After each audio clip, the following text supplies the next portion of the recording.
Assalamualaikum warahmatullahi wabarakatuh.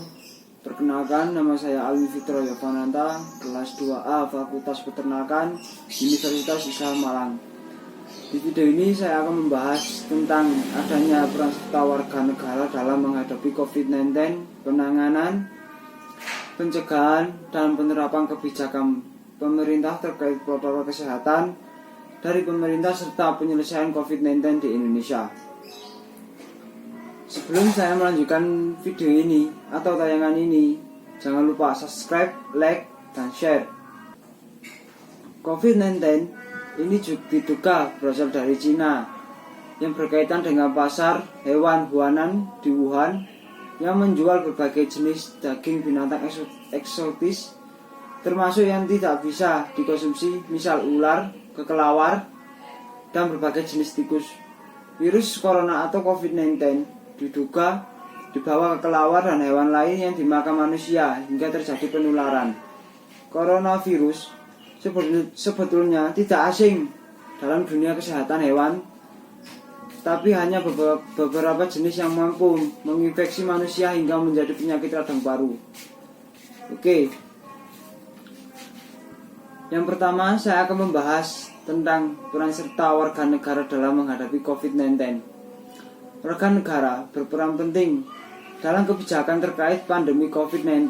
Hal ini sangat efektif dalam menerapkan pembatasan fisik, apalagi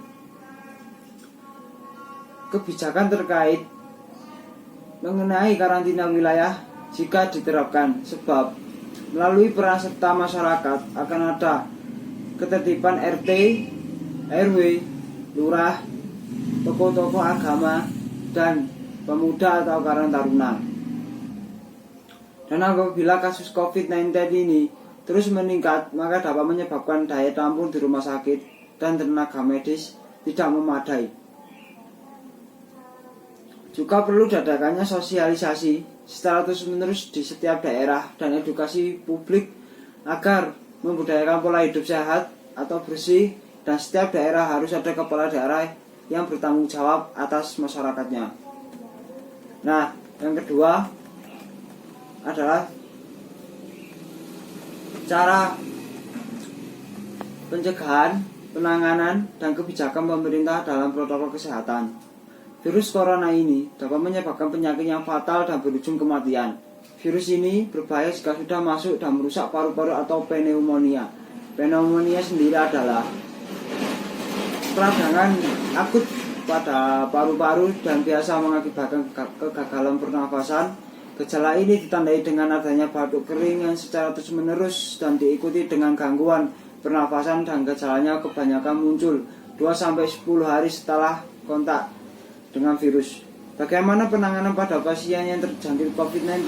Prosedur yang dilakukan pada pasien yang positif COVID-19 dengan menempatkannya di ruang isolasi supaya memutuskan mata rantai penyebaran COVID-19. Bagi staf rumah sakit yang menangani kasus COVID-19 harus menggunakan perlengkapan khusus dan tertutup rapat, selalu mensterilkan alat medis dan mencuci tangan dengan sabun atau antiseptik.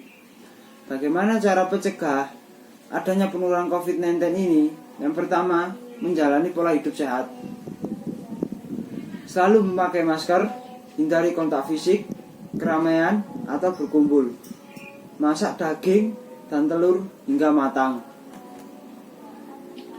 Pemerintah juga mengeluarkan beberapa protokol, salah satunya yaitu protokol kesehatan, yang mana mematok suhu 38 sebagai titik demam, menyuruh masyarakat untuk memakai masker bila mengalami batuk dan bersin di tempat umum, untuk menutup mulut dengan siku bagian dalam dan lengan bagian atas. Nah, yang terakhir teman-teman adalah solusi saya terhadap pandemi COVID-19. Pendapat saya adalah, saya anjurkan Bapak, Ibu, atau teman-teman yang melihat tayangan ini atau video ini, ikutilah anjuran pemerintah supaya kita semua sehat, kita semua selamat, dan negara kita bebas dari COVID-19. Mari kita hilangkan pertikaian, politisasi, dan saling nyinyir Banyaknya berita hoaks semakin mempengaruhi suasana, menimbulkan kepanikan warga masyarakat. Jadi saya tolong sangat hilangkan hal-hal negatif yang tidak penting dengan menyebarkan berita-berita hoaks tersebut. Mari kita saling menguatkan dan percaya diri bahwa Indonesia pasti bisa. Semoga tayangan ini atau video ini bermanfaat bagi para penonton. Saya akhiri, Assalamualaikum warahmatullahi wabarakatuh.